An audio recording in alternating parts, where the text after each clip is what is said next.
Bismillahirrahmanirrahim. Assalamualaikum warahmatullahi wabarakatuh. Alhamdulillahi rabbil alamin. Assalatu wassalamu ala nabiyyinal karim wa ala alihi wa ashabihi wa man da'a bida'watihi wastanna bisunnatihi ila yaumi liqa'i rabbih. Amma ba'du. Alhamdulillah, kita utarakan rasa syukur kita kehadirat Allah Subhanahu wa taala dengan bersama-sama mengucap kalimat alhamdulillah. Kita sampaikan salam dan salawat kita kepada Rasulullah sallallahu alaihi wasallam yang selalu kita sebut-sebut namanya, yang kita beriman kepadanya tetapi tidak pernah bertemu dengannya. Hadirin yang dimuliakan oleh Allah Subhanahu wa taala, pada subuh yang kemarin kami sudah sempat menyampaikan bahwa ada orang-orang yang memang disenangi malaikat sehingga dianggap seanggota dengan malaikat.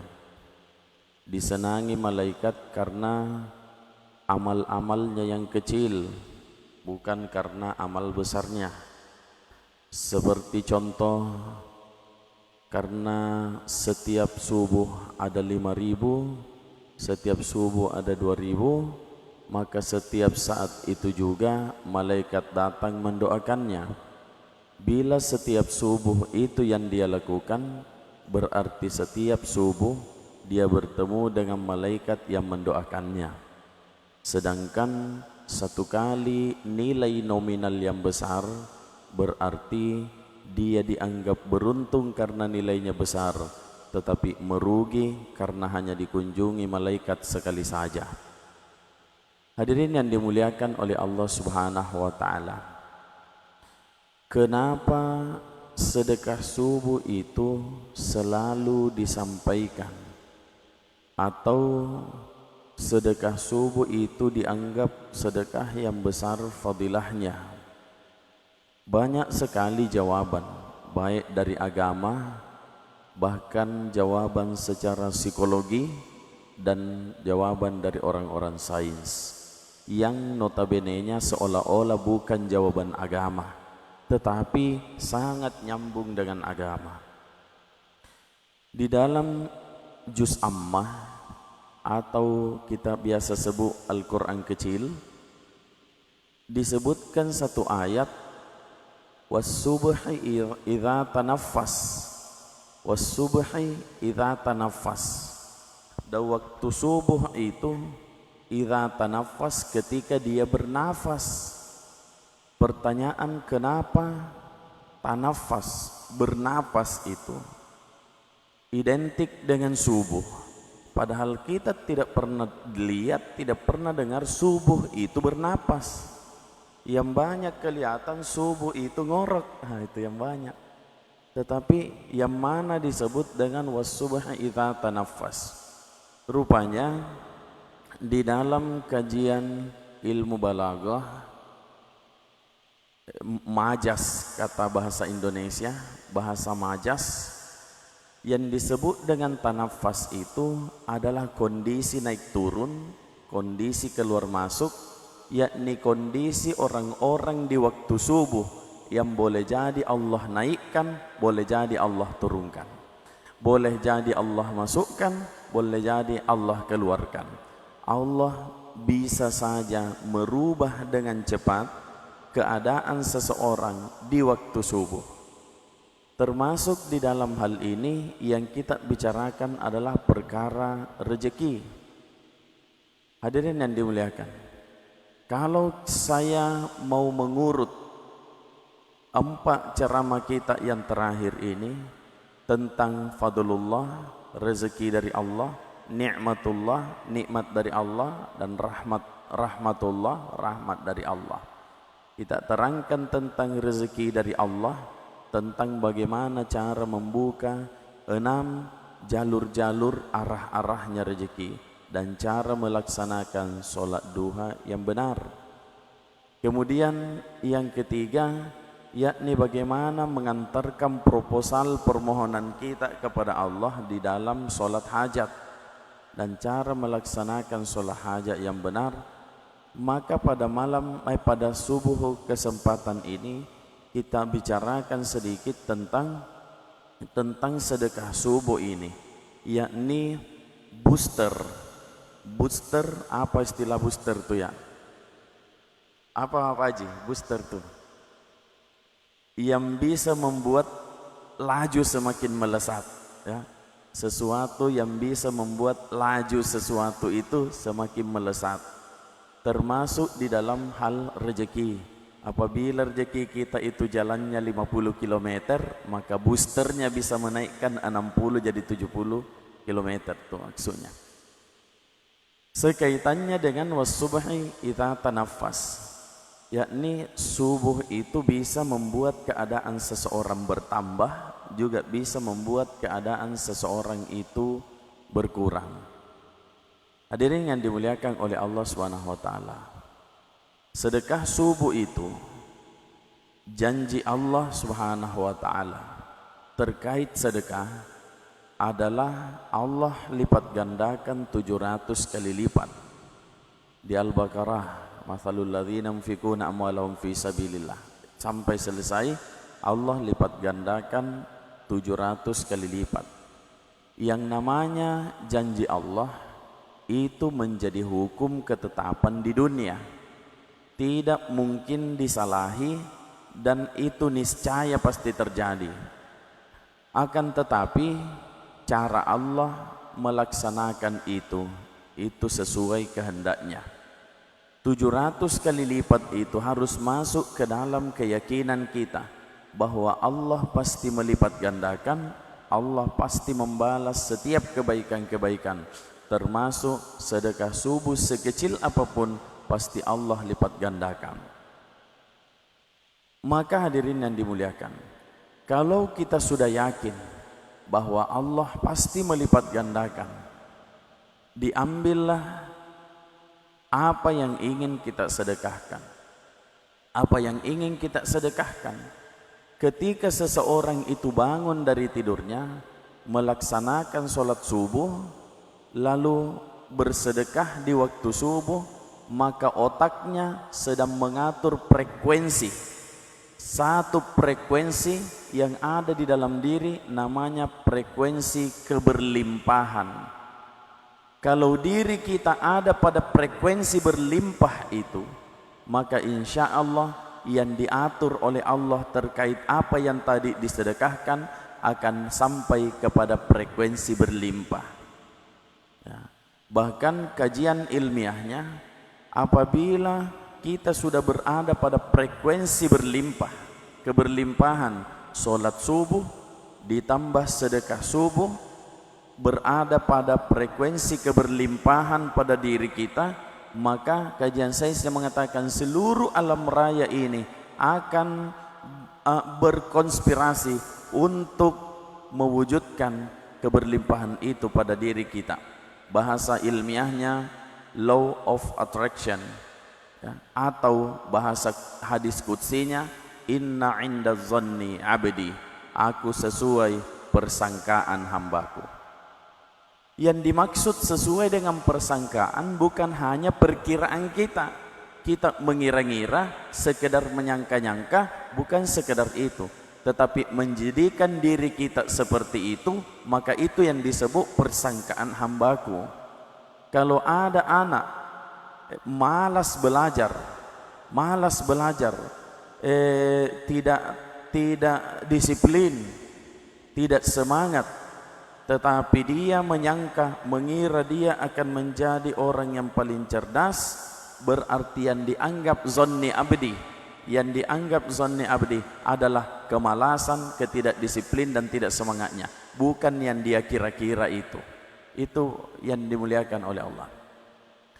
Jadi apabila seseorang telah berada pada frekuensi keberlimpahan karena sholat subuh dan sedekah subuhnya, maka itulah yang dianggap menyangka baik kepada Allah, karena Allah pasti membalas terhadap apa yang dia usahakan, apa yang dia laksanakan. Inna inda zanni abdi, kalau kita letakkan diri kita pada frekuensi keberlimpahan, maka Allah Subhanahu wa taala akan mengalirkan keberlimpahan itu kepada kita. Kenapa bisa? Karena sudah sama frekuensinya. Apa yang Bapak rasakan ketika bersedekah, maka Bapak Ibu sudah merasakan apa yang dirasakan orang kaya ketika bersedekah. Ketika Bapak bersedekah, ada rasa puas, membantu orang ada rasa puas, menyumbang ada rasa puas, maka perasaan itu sudah persis sama dengan perasaan yang dirasakan orang-orang kaya ketika dia sedang membantu dan menyumbang. Kalau perasaan sudah sama, itu yang disebut frekuensinya sama. Frekuensi kita dengan orang-orang kaya itu sudah sama frekuensinya.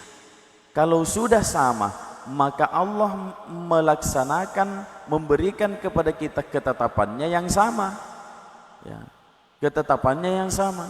Apa maksudnya? Orang-orang yang kaya itu banyak rezekinya, maka Allah limpahkan rezeki itu kepada orang-orang yang memiliki perasaan yang sama. Itu yang disebut law of attraction. Hadirin yang dimuliakan oleh Allah, itu yang dimaksud dengan inna inda zanni abdi, saya sesuai dengan persangkaan hambaku. Jadi jangan menganggap remeh 2000 yang masuk ke kota amal di waktu subuh.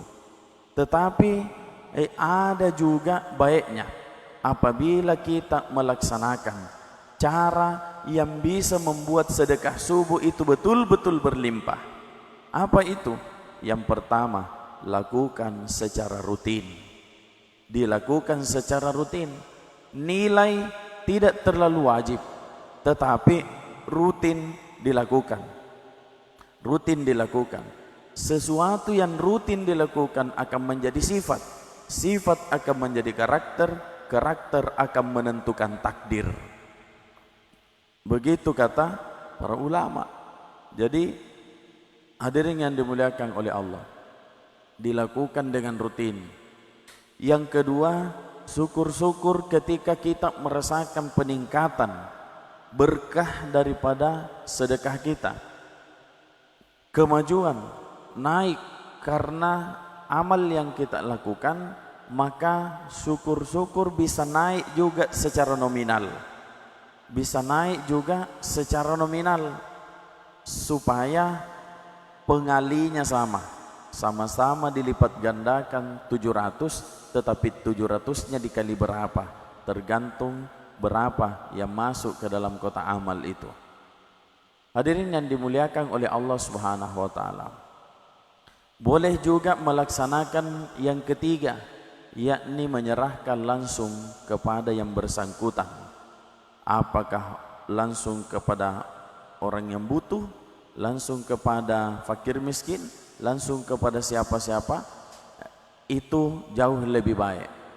Ada satu hadisnya Rasulullah sallallahu alaihi wasallam itu hampir-hampir jarang disebut, jarang disampaikan oleh ulama karena khawatir disangka ada maksud, ya.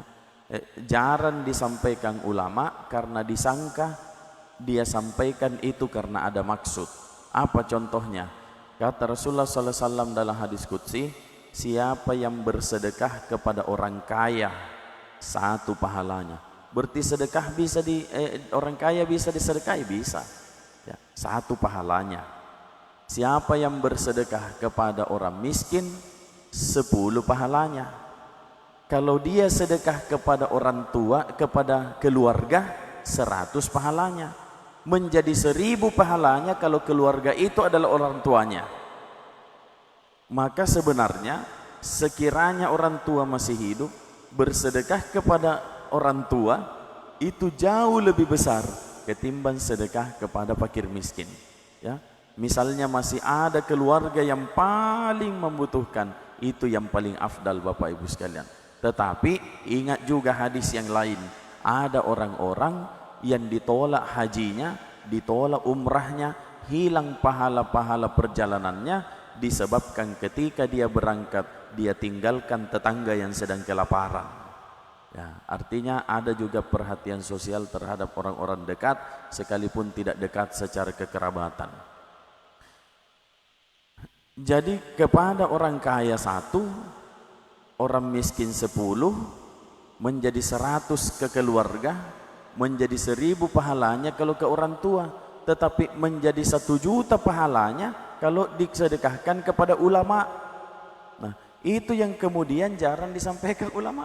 Nanti dibilang, itu ulama itu cara begitu supaya dia yang disedekahi. Itu supaya tidak ada maksud begitu, tetapi begitu hadisnya. Ya, jadi hadirin yang dimuliakan oleh Allah Subhanahu wa taala. Jalan-jalan kita untuk bersedekah itu silahkan dipilih masing-masing, tetapi jangan tinggalkan sedekah di waktu subuh, baik itu di kota amal ataupun secara langsung. Hadirin yang dimuliakan, sudah melaksanakan sholat, sudah sedekah, ada satu yang bisa membuat lantabur, kata Quran, tidak mungkin mengalami kerugian. Dan harus yakin terhadap janji Allah, harus yakin terhadap ayat Quran, jangan diingkari. Nah, Allah Subhanahu wa taala menjanjikan orang-orang itu terhindar dari failit, terhindar dari kegagalan bisnis, terhindar dari kebangkrutan kalau dia sudah sampai bisa melakukan 3 hal ini secara bersamaan. Apa itu? Innalladzina yatluna kitaballah wa aqamas shalah wa anfaqu mimma razaqnahum sirran wa alaniyah yarjuna tijaratan lan tabur. Sesungguhnya orang yang terbiasa membaca kitab Allah, wa aqamas shalah, mendirikan salat, wa anfaqu mimma razaqnahum sirran wa alaniyah, dia infakkan sebagian hartanya sirran, sembunyi-sembunyi, wa alaniyah, atau terang-terangan. Caranya silahkan dipilih. Yarjuna tijaratan lan tabur, itulah perdagangan dengan Allah yang tiada ruginya. Perdagangannya bukan dengan sesama kita. Kalau sesama kita mungkin akan mengalami kerugian, tetapi dagangnya dengan Allah, lan tabur, dijamin tidak akan mengalami kerugian. Kami banyak mendengarkan kesaksian-kesaksian orang-orang yang mengamalkan 3 ini. Jadi setelah sholat baca Quran, sedekah, sholat, sedekah, baca Quran. Apabila ada orang sudah lama berusaha tetapi kayaknya tidak menunjukkan hasil dari usahanya, periksa ini 3. Mungkin sholatnya bagus, mungkin baca Qurannya rajin, tetapi sedekahnya yang kurang. Sedekahnya sudah bagus, rajin juga baca Quran, mungkin solatnya yang tidak istiqomah. Solatnya sudah bagus, sedekahnya juga bagus, barangkali dalam sehari tidak pernah baca Quran. Tetapi kalau orang itu sudah solat subuh, sudah sedekah subuh, sudah baca Quran di waktu subuh, yarjuna tijaratan lan tabur, itulah tijar yang tidak ada ruginya. Maka hadirin yang dimuliakan oleh Allah Subhanahu wa taala, jadikan Quran ini petunjuk, ambil dan pegangi, tetapi jangan lupa untuk diamalkan. Bapak Ibu tidak dituntut untuk semuanya paham tentang ilmu Quran, sebab itu fardu kifayah. Ya, apabila sudah ada yang mengerti di dalam satu tempat itu, gugur kewajiban kita untuk mengerti. Tetapi kita semua dituntut untuk beramal. Kita semua dituntut untuk beramal. Maka apa yang Bapak Ibu dengarkan belakangan ini, sebaiknya sekiranya cara tadi itu sholat duha, caranya sholat hajat, seandainya itu makanan, tidak mungkin harganya 10.000 rupiah. Nah, tetapi kita tidak dituntut untuk mempelajari itu. Tetapi kalau sudah tahu, maka kita dituntut untuk mengamalkan. Jadi hadirin yang dimuliakan, mudah-mudahan kita semua tidak hanya menjadi pendengar, tetapi menjadi pelaku dan pelaksana atas apa yang kita dengar. Lebih dan kurangnya mohon dimaafkan. Subhanallah bihamdi, subhanakallahumma bihamdik, nasyhadu an la ilaha illa anta astaghfiruka wa natubu ilaik. Wabillahi taufik wa da'wat wal irsyad. Assalamualaikum warahmatullahi wabarakatuh.